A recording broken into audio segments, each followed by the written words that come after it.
আসসালামু আলাইকুম। আজকে আমরা প্রায় 400 মানুষের জন্য, বাংলাদেশি মানুষের জন্য আমরা বিভিন্ন শুকনো খাবার দিচ্ছি।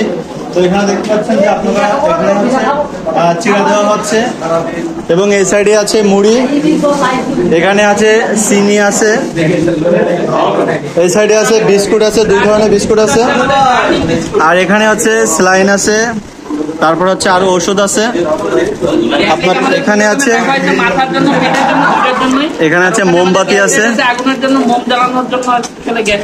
আর এখানে হচ্ছে লাইট আছে। তো আরো কিছু আছে দেখাচ্ছি। আমাদের এখানে পানিও আছে, আর এই যে লাস্ট আছে প্যাকেটিং করা হয়েছে। রাতে আমাদের সব প্যাকেটিং করা হয়ে গেছিলো এবং আমরা একটা নির্দিষ্ট জায়গায় রাখছিলাম। সেখান থেকে সকালবেলা ভোরে আমরা হচ্ছে সেই মালামালগুলো বের করছিলাম এবং অটোতে এবং ভ্যানে হচ্ছে সেই মালগুলো তুলছিলাম। কারণ আমরা যেহেতু নদীপথে যাব, তাই আমরা হচ্ছে রূপসা ঘাটে যাব, তা আমরা হচ্ছে এগুলো নিয়ে যাচ্ছিলাম এবং সেখান থেকে আমরা একটা বড় ট্রলারে করে আমরা হচ্ছে পাইকগাছার উদ্দেশ্যে রওনা হব। সিআরসি ফাউন্ডেশন থেকে খুলনা থেকে হচ্ছে পাইকগাছার উদ্দেশ্যে যাচ্ছিলাম। আমাদের বাংলাদেশে বিভিন্ন ভার্সিটিতে শাখা আছে, সেখান থেকে বিভিন্ন টাকা পয়সা কালেকশন করি এবং খুলনা থেকে আমরা সবাই টাকা পয়সা কালেকশন করে তারপর হচ্ছে একতাবদ্ধ হয়ে আমরা হচ্ছে পাইকগাছার উদ্দেশ্যে রওনা হচ্ছিলাম। আর এখানে যে খাবারগুলো ছিল সেগুলো হচ্ছে আমরা সবাই হাতে হাতে করে শুকনো খাবারের সাথে আমরা হচ্ছে একবেলা রান্না করে নিয়ে গিয়েছিলাম। আমরা প্রায় 600+ মানুষের জন্য খাওয়ানোর জন্য একবেলা হচ্ছে খিচুড়ি মাংস রান্না করে নিয়ে গিয়েছিলাম। যেহেতু ওই এলাকার লোকজন হচ্ছে আপনার রান্না করে খাইতে পারতেছে না, কারণ রান্নার জায়গা নেই, রাস্তার উপর আছে, অনেকে আছে বাড়ির ভিতরে আছে। তাই আমরা চিন্তা করলাম যে একবেলা খাবার যদি আমরা দিতে পারি তাহলে খুব ভালো হবে। যেহেতু আমরা শুকনো খাবার দিচ্ছিলাম, সাথে একবেলা যদি খাবারও দিতে পারি তাহলে খুব ভালো হবে। তাই আমরা প্রায় 600+ বেশি মানুষের জন্য হচ্ছে রান্না করছিলাম। সেগুলো হচ্ছে আস্তে আস্তে আমরা নৌকাতে তুলতেছিলাম। আসলে আমাদের যতটুকু সামর্থ্য ছিল, আমাদের সামর্থ্য অনুযায়ী চেষ্টা করছিলাম যে কিছু মানুষকে কিছু দেওয়ার জন্য। আপনারা সবাই তো জানেন যে যে যা জায়গা থেকে কম বেশি চেষ্টা করতেছে, তো আমাদের জায়গা থেকে আমরা চেষ্টা করতেছিলাম যে যতটুকু দেওয়া সম্ভব। এর জন্য আমরা হচ্ছে কিছু শুকনো খাবার এবং হচ্ছে রান্না করে নিয়ে যাচ্ছিলাম, যাতে করে এই মানুষগুলো একবেলা হইলেও খাইতে পারে। আমাদের সিআরসির প্রত্যেকটা কর্মী অনেক পরিশ্রম করে, কারণ আমরা একটা কাজ যখন করি তখন সকলে সবাই একসাথে একতা হয়ে সেই কাজটা করি। কখনো ভাবে না যে কে কম করবে কে বেশি করবে।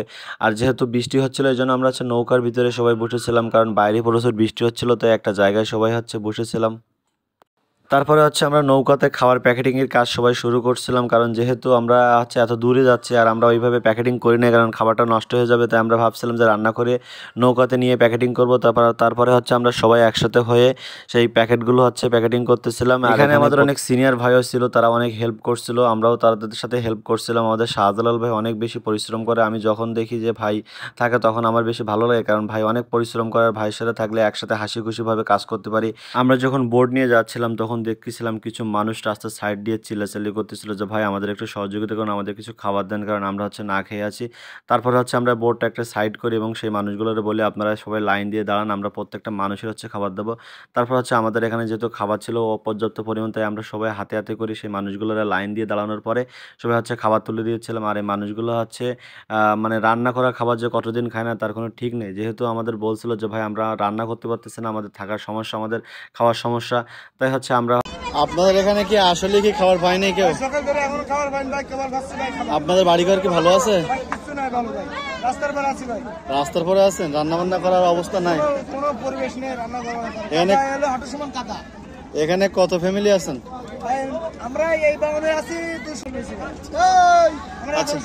আচ্ছা, আমরা পরবর্তীতে যদি আসি তাহলে হচ্ছে শুকনো খাবারের ব্যবস্থা করবো এবং যারা আসবে শুকনো খাবার না ভাই, অন্য কি ব্যবস্থা বলেন? আমরা তো বিভিন্ন জায়গাতে আমরা তো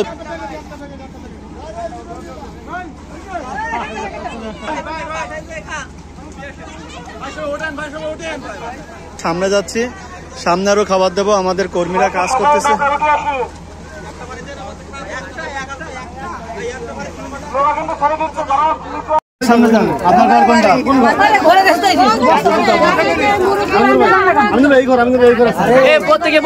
দাঁড়িয়ে আছে, এটা হচ্ছে একটা মসজিদের সামনে। আর এখানে হচ্ছে যে পরিমাণ পানি দেখতে পাচ্ছেন যে মসজিদের এখানে হচ্ছে মাটি দিয়ে উঁচু করা আছে যাতে পানি ভিতরে না যাইতে পারে, কারণ এত পরিমাণ পানি এখানে। আর আশেপাশে দেখেন, এই সাইডটা দেখেন ভাই, এই সাইডে দেখেন সব তলায় গেছে, এই সাইডে পানিতে সব তলায় গেছে। আপনারা আস্তে আস্তে যান, দেওয়া হবে, আস্তে যান, পড়ে যাবেন।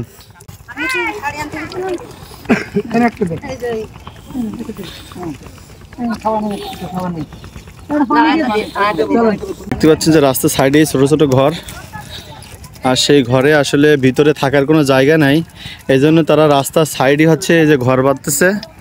তারা কি কষ্টে আছে।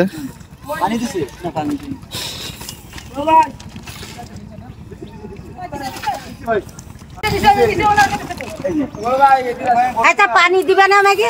আপনারা পানি দেয় নাই? এখানে একটা পানি দেন এই সাকিব ভাই। এই যে হচ্ছে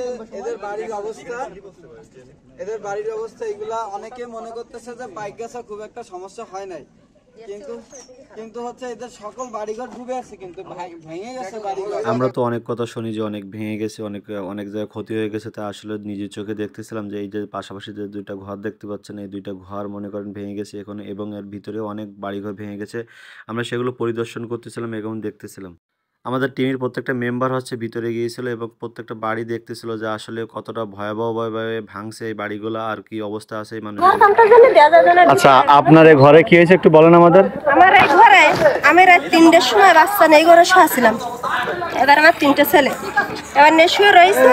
এবার ওই বাচ্চা নিয়ে আমি ওই ঘরেতে বেরোতে পারছিলাম না, আমি দরজা তলাশ করে পাইছিলাম না, হঠাৎ করে পানি উঠে গেছে। আর উঠার পরে বাচ্চা কাচ্চা নিয়ে যায় রাস্তার পরে আসছে, কিন্তু কিছু মালামাল ওর ভিতরে সব ক্ষয়ক্ষতি হয়ে গেছে।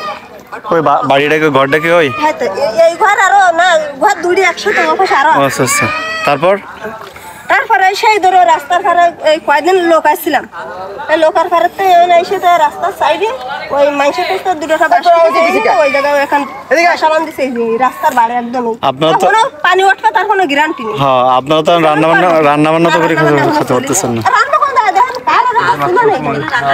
এইরকম একটা অবস্থা আমাকে আসলে আমরা মানে একদম অসহায় হয়ে পড়েছি। এই জায়গাটার নাম কি? এই জায়গাটার নাম হচ্ছে নলিচক, মানে নয়দার মূলকে তো। আচ্ছা ঠিক আছে, আমাদের পরবর্তী টিম যারা আসবে আপনাদের এখানে আসতে বলবো। আপনাদের এখন সমস্যা কি কি? এখন সমস্যা তো মেন আছে, সমস্যা হলে একটা তাবু না হলে আমরা কি করে বাঁচবো?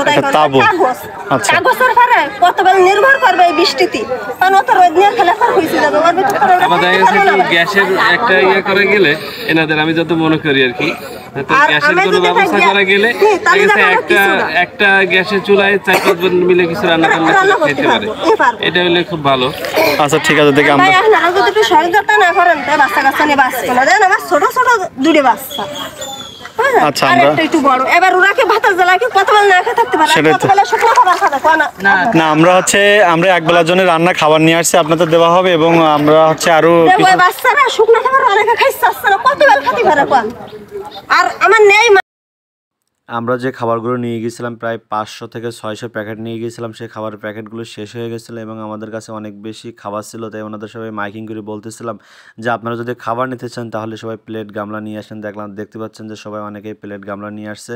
তো যে প্যাকেটগুলো ছিল সেই প্যাকেটগুলো সবাইকে দিয়েছিলাম, এবং হচ্ছে যে খাবারগুলো ছিল সেইগুলো খাবারগুলো হচ্ছে আপনাদের সবার জন্য হচ্ছে প্লেট এবং গামলা দিয়েছিলাম, কারণ আমরা হচ্ছে হিউজ পরিমাণ খাবার নিয়ে গিয়েছিলাম। মানুষ কতটা ক্ষুধার্ত কতটা অসহায় হলে হচ্ছে খাবারের জন্য ছুটি আসে। দেখতে পাচ্ছেন এখানে হচ্ছে আমরা আমাদের সাধ্যমতো চেষ্টা করছিলাম, আমাদের যতগুলো প্যাকেট ছিল এবং যতগুলো খাবার ছিল এখানে রান্না করা সব খাবারগুলো এখানে বিলিয়ে দিচ্ছিলাম, কারণ সবাই হচ্ছে গামলা এবং হচ্ছে বাটি নিয়ে আসছিল। কারণ আমরা মাইকিং করছিলাম যে আমাদের প্যাকেট স্বল্পতার কারণে হচ্ছে অনেক খাবার রয়ে গেছে, আপনারা যদি খাবার নিতে চান তাহলে হচ্ছে গামলা এবং বালতি নিয়ে আসেন। তা ওনারা নিয়ে আসছে। আর আপনারা যারা বিভিন্ন জায়গা থেকে বিভিন্ন খাবার নিয়ে আসতেছেন, শুকনো খাবার নিয়ে আসতেছেন, রান্না করে নিয়ে আসতেছেন, ওনাদের সাথে কথা হয়েছে, ওনারা বলছে ওনাদের তাঁবু প্রয়োজন, ওনাদের বাস প্রয়োজন, কারণ ওনারা বসবাস করার জন্য আসলে এগুলো কিচ্ছু নেই। কারণ ওনাদের কাছে অনেকের কাছে হচ্ছে শুকনো খাবার আছে, রান্না করার জন্য আসলে গ্যাসের চুলা টোলা নেই, আর মাটির চুলা তো এখন পসিবল না, কারণ এখন হচ্ছে বৃষ্টির সময় তো এখন এইভাবে রান্না করতে পারতেছে না। এই জন্য যা শুকনো খাবার আছে সেই শুকনো খাবারগুলো খাচ্ছে, আর অনেকেই হচ্ছে রান্না করে নিয়ে যাচ্ছে সেই খাবারগুলো খাচ্ছে। আমরা যেহেতু রান্না করে নিয়ে গেছিলাম এই জন্য একবেলা রান্নার খাবার দিয়েছিলাম, এবং হচ্ছে শুকনো শাখা আমাদের 9টা শাখা রয়েছে বিভিন্ন বিশ্ববিদ্যালয় সহ। খুলনা হচ্ছে মেন শাখা। আমরা সমস্ত শাখা মিলে আমরা ফান্ড কালেকশন করে আমাদের সদস্য প্লাস সাধারণ জনতার কাছ থেকে ফান্ড কালেকশন করে আমরা খুলনায় পাইকাসায় বন্যাত এলাকায় এসেছি তাদের কাছে তাদের আমানত ফিরে দিতে। অসহায় মানুষদেরকে, বন্যাত মানুষদেরকে তাদের কাছে আমরা তাদের টান নিয়ে আছি, আমরা যেন তাদের কাছে আমাদের মালগুলো সঠিকভাবে পৌঁছে দিতে পারি এবং তাদের অসহায় একটি মানুষের কথা না বললে নয়, সে হচ্ছে আমাদের রাসেল ভাই। রাসেল ভাই অনেক বেশি পরিশ্রম করে, দেখতে পাচ্ছেন সে মাথায় করে হচ্ছে পানি নিয়ে আসতেছে।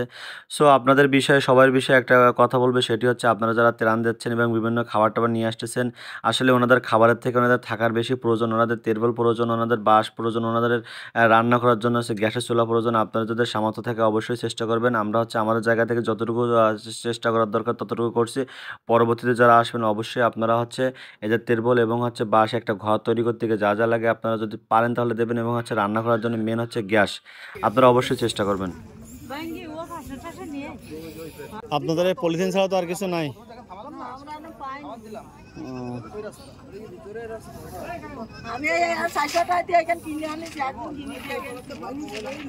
আপনাদের ঘর তো মানে ভিতরে ছিল?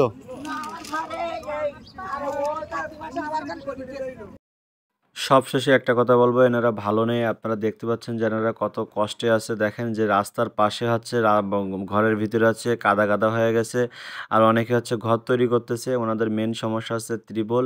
আর আপনারা যদি চেষ্টা করেন তাহলে ইনশাল্লাহ সম্ভব। আমার এই ভিডিও যারা দেখবেন তারা হচ্ছে অবশ্যই আসার আগে এগুলো চিন্তা করবেন।